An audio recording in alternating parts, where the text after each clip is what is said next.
ओम शांति। आज 21/9/2023 बाप दादा मधुबन से महावाक्य। मीठे बच्चे, जब तक आत्मा पाठ में है तब तक उसे 100% रेस्ट आराम नहीं मिल सकती। रेस्ट मिलती है निर्वाण धाम, वहाँ कोई पाठ ही नहीं है आत्मा को। इसलिए देखो, दुनिया में भी वास्तव में कहते हैं आत्मा राम की बन गई। जैसे कोई शरीर छोड़ता है तो कहते हैं राम को प्यारा हो गया और राम नाम सत्य है। इसी तरह से जब हम वैसे डेली जीवन में भी जब हम थक जाते हैं शरीर से, तभी क्या करते हैं? आराम ही करते हैं ना, आत्मा सो ही जाती है ना। उसी तरह से बाबा कहते हैं कि 100% आराम मिलने के लिए आप निर्वाण धाम में ही मिल सकता है, क्योंकि आत्मा पाठ बजाते बजाते अभी थक गई है। और प्रश्न है, बाबा कहते हैं जो बच्चे चलते चलते पढ़ाई से थक जाते उन्हें फिर कौन से संकल्प आते जो विकल्प के रूप लेते हैं? उत्तर में उन्हें बाप को छोड़ने का संकल्प आते। ये संकल्प आना भी विकल्प है, ऐसा संकल्प करना भी पाप है। बाबा कहते पढ़ाई न पढ़ना माना ही थक जाना। ऐसे बच्चे अपना ही खाना खराब कर देते, माना अपने ही 21 जन्मों की गवाही बादशाही गवा देते हैं, माना सुख के अधिकारी नहीं बनते हैं। इसलिए बाबा कहते बच्चे अगर किसी बात के कारण माता पिता से रूठ के पढ़ाई छोड़ देंगे, अपना ही नुकसान करके 21 जन्मों की बादशाही को गवा देंगे। गीत चला है, आज अंधेरे में है इंसान। ओम शांति। यह है भक्ति का गीत या प्रार्थना कहो। किस लिए प्रार्थना करते हैं भगवान के पास? घोर अंधेरे में है इसलिए तो करते हैं ना, कारण भगवान को जानते नहीं है। घोर अंधेरे में होने कारण प्रार्थना करते हैं। तो आप सुने कौन? जब भगवान उन्हों की पुकार सुने तब आकर ज्योति जगाएंगे इनकी। परंतु बच्चे भगवान को जानते ही नहीं तो सुनेंगे भी कैसे? अभी तुम सम्मुख बैठे हो, भगवान तुमको घोर अंधेरे से घोर सोजरे में ले जा रहे। गाते भी है ब्रह्मा की रात और ब्रह्मा का दिन। रात में दर दर भटकते भी बहुत हैं। पहाड़ों पर मंदिरों मस्जिदों ठिकाने जाते रहते हैं, माथा टेकते हैं, परंतु भगवान मिलेगा कहाँ? भगवान का जन्म भी भारत में ही मनाते हैं। कहते हैं ना शिवरात्रि, बरोबर उनकी यादगार प्रतिमाएं भी भारत में ही है, परंतु समझते नहीं कि वह कब आते। बिल्कुल घोर अंधेरे में है। अभी तुम घोर अंधेरे में नहीं हो, तुम नंबरवार पुरुषार्थानुसार सोजरे में आते हो। तुम बच्चे जानते हो ये सारी सृष्टि की रचना कौन और कैसे करते हैं। तुम यहाँ आए हो ईश्वरीय विश्वविद्यालय में, जहाँ ईश्वर पढ़ाते हैं, मनुष्य से देवता बनाते हैं। यह नॉलेज तुम्हारे में नंबरवार समझते हैं। कोई अच्छी रीति समझते, कोई पूरा नहीं समझते वाले भागंती भी हो जाते। माता पिता से रूठ पड़ते हैं, जिनके लिए गाया हुआ है आश्चर्यवत, ऐसे माता पिता से रूठ पड़ते हैं। पश्यन्ति कथन्ति फिर रूठ पड़न्ति। जानते हैं माता पिता से हमको 21 जन्मों के लिए स्वर्ग की बादशाही मिलती है, फिर भी भूल जाते हैं। बाबा ने समझाया है, जिसको शांति कहा जाता है वही मिलती है शांति धाम अथवा निर्वाण धाम में। उसको मुक्ति धाम भी कहा जाता। अगर कोई कहे हम 100% रेस्ट में है, परंतु यह अक्षर कोई है नहीं, सारे दिन में कोई ना कोई कर्म तो ज़रूर चलता।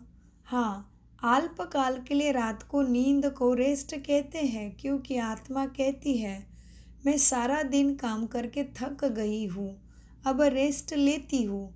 अपने को डिटैच कर देते हैं नींद में, यह तो जानते हो बाप रहते हैं शांति धाम देश में, या ये ऐसे समझते हो कि परमपिता परमात्मा हुआ रेस्ट में है। परमपिता रेस्ट में तब रहते हैं जब उनका पार्ट नहीं है, ड्रामा में उनका पार्ट नहीं है, तब रहते हैं। मुक्ति धाम में कोई काम नहीं करते। यह बड़ी समझने की बातें हैं। अभी तुम्हारा बुद्धि का ताला खुल जाता। बाप कहते हैं तुमको पता है मैं रेस्ट में कब रहता हूँ, जबकि तुम बच्चे स्वर्ग में सुख में रहते हो, तभी बाप रेस्ट में रहता है। वहाँ तुमको सुख शांति है, उसको रेस्ट नहीं कहा जाएगा। रेस्ट में तब कहे जाएंगे जब तुम्हारा कोई पार्ट ही नहीं है।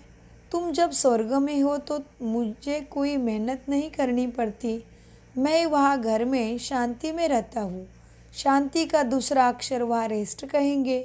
यहाँ तो रेस्ट में नहीं रह सकते क्योंकि तुम आत्मा पार्ट बजा रही है। आत्मा कहती है मैं रेस्ट में तब हूँ जबकि रात को नींद करती हूँ। उस समय रेस्ट में हूँ या शांति में हूँ, बात एक ही है।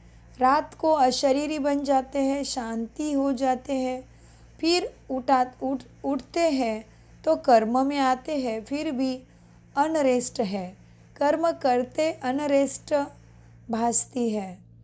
सतयुग में अनरेस्ट का सवाल ही नहीं।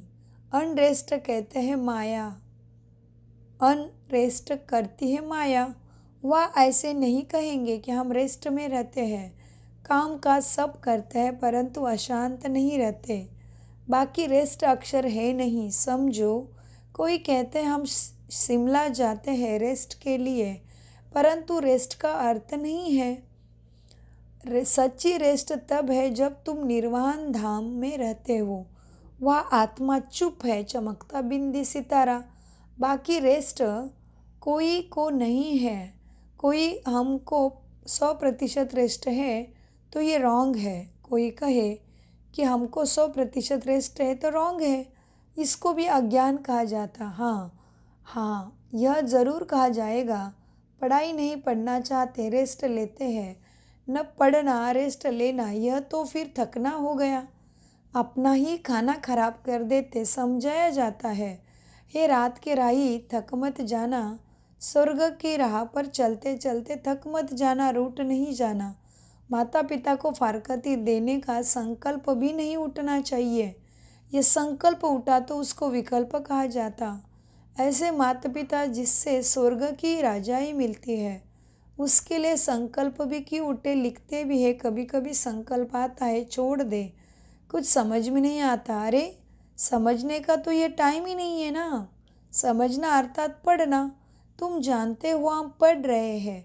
परमपिता परमात्मा ज्ञान सागर है, ऊंचे ते ऊंचे है, उनको कोई भी जानते नहीं। भले ब्रह्मा विष्णु शंकर अथवा लक्ष्मी नारायण को जानते हैं, परंतु भारतवासियों को यह पता नहीं कि लक्ष्मी नारायण ने राज्य कब लिया और किसने दिया।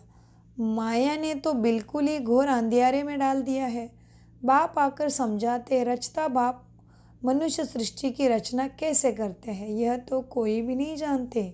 बाप बैठ समझाते हैं। प्रजापिता ब्रह्मा को क्रिएटर नहीं कहेंगे, भला प्रजापिता कहा जाता है, परंतु वो रचता नहीं है। मनुष्य कहते हैं हमको अल्लाह ने पैदा किया है, निराकार फादर को ही रचता कहेंगे। रचता बाप को ज़रूर मनुष्य ही जानेंगे, जानवर तो नहीं जानेंगे। जानवर तो मुख से नहीं कहेंगे कि हमको परमात्मा ने रचा है। मनुष्य कहेंगे हमको भगवान ने रचा है। तो बाप बैठ के समझाते हैं, तुम देखो यह रचना कैसी रची। पहले पहले रचना होती है ब्रह्म मुख वंशावली की। बच्चे को बड़ा होकर फिर बाप बनना है। यह बेहद का बाप कहते, देखो मैं भी कैसे रचना रचता हूँ। इनमें प्रवेश कर इनके मुख के द्वारा कहता हूँ, हे आत्मा तुम मेरी हो, मैं तुम्हारा बाप हूँ। फिर इनके द्वारा तुम बच्चों को रचता हूँ। तुम हो मुख वंशावली। अज्ञान काल में भी कहते हैं ना, जैसे है जैसे हूँ तैसे है मेरे है। बाप भी कहते हैं तुम ब्रह्मा के बच्चे बन जाते हो तो अभी तुम मुख वंशावली, फिर तुम कुक वंशावली बनेंगे। बाप कहते हैं तुम मेरे हो, फिर तुम दैवी घराने में जाएंगे। बाप यह ईश्वरी रचना कैसे रचते ये कोई नहीं समझते, बाप समझाते हैं। ब्रह्मा भी कहते हैं मैं मुख वंशावली बनाता हूँ। बाप के साथ में माँ ज़रूर चाहिए। तुम कहते हो हम प्रजापिता ब्रह्मा के मुख वंशावली है। शिव बाबा ने हमको अपना बनाया है। उनको शरीर तो चाहिए ना, शिव बाबा निराकार है। शरीर को तो शिव बाबा का तो शरीर नहीं, तो ब्रह्मा का शरीर लोन लेते हैं। फिर कहते हैं तुम मेरी हो, इसको कहा जाता है मुख वंशावली। शिव बाबा मुख से इन वन्नी माना स्त्री द्वारा कहते हैं कि तुम मेरे बच्चे हो। बाप ही समझाते हैं और कोई शास्त्र आदि में ये बातें है ही नहीं। तुम अभी सुनते हो, फिर ये प्रायलोप हो जाएगा। इस समय है घोर अंधियारा, बाप आकर रोशनी करते हैं। तब तो ब्रह्मा की रात ब्रह्मा का दिन गया हुआ है। कुछ तो है ना, गया हुआ है। झूठ तो झूठ, सच की रति नहीं है। बाप कहते हैं प्राय कुछ न कुछ रहता है, प्रलय नहीं हो जाता। थोड़े रहेंगे फिर झाड़ वृद्धि को पाता है। मनुष्य ने फिर महाप्रलय दिखाया है, परंतु महाप्रलय कभी होती नहीं है। सारी धरती प्राणी के नीचे नहीं जाती है। 25% जमीन है इधर, तो वो तो रहेगी ना। ऐसे नहीं होता जो सागर में बच्चा पीपल के पत्ते में फिर पर आए। सब गपोड़े हैं, बाप ने समझाया है। तुम जब गर्भ महल में आते हो, वहाँ आनंद में रहते हो, वहाँ दुख पाप कर्म होता ही नहीं। पुण्य आत्मा की दुनिया है, यह पाप आत्मा की दुनिया। ये सब कुछ त्याग कर तुम सदा पुण्य आत्मा बनते हो। तुम इतना पुण्य करते हो जो आधा कल्प तुम्हें कोई पाप आत्मा नहीं कहेंगे। तुम अविनाशी पुण्य आत्मा बन जाते हो। यह फिर आधा कल्प पाप आत्मा कहेंगे। यहाँ घड़ी घड़ी दान पुण्य करते रहते हैं। बाप को कंप्लीट धर्मात्मा कहा जाता है। भारत में दान पुण्य करते हैं। तुम जानते हो ये दुनिया हम छोड़ने वाले हैं, फिर आना है नई दुनिया। इस दुनिया की सामग्री तुम ट्रांसफ़र करते हो नई दुनिया के लिए। मनुष्य ईश्वरीय अर्पण हम करते हैं, अर्थात ट्रांसफ़र करते हैं दूसरे जन्म के लिए। यहाँ तुम ट्रांसफ़र करते हो 21 जन्मों के लिए, तो बहुत चाहिए ना। तुम्हारे सारे कीचड़ पट्टी लेकर नया देता हूँ भगवान, पुराना लेकर सोने का देता हूँ। तुम सच्चाई से बाप को देते हो, बाप भी तुमको सब कुछ देते हैं। तुम्हारा पाठ तो चला आता है। ये ड्रामा में था, सबने घर बार छोड़ा, नहीं तो गौशाला कैसे बने। मनुष्य तो नहीं जानते भट्टी कैसे बनती है, वह तो देखते हैं। बिल्ली के भूंगरे आदि थे।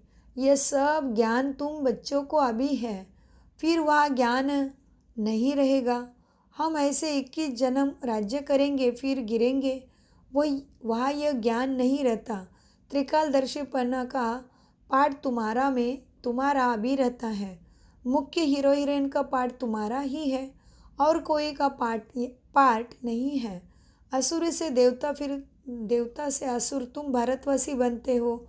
बाकी तो है बीच के बाय प्लॉट्स। नाटक में बीच में फिर हंसी कड़ी का खेल भी करते हैं ना। आधा कल्प बाद देवी देवता धर्म प्रायलोप हो जाता है। तुम्हारी बुद्धि में यह सारा चक्र फिरता रहता है, तब तो तुम समझाते हो ना। परमपिता परमात्मा भी परमात्मा है, परम धाम में रहने वाला है। बाप कहते हैं मेरे में सारा ज्ञान है। मैं मनुष्य सृष्टि का बीज रूप चैतन्य हूँ। वह तो जड़ बीज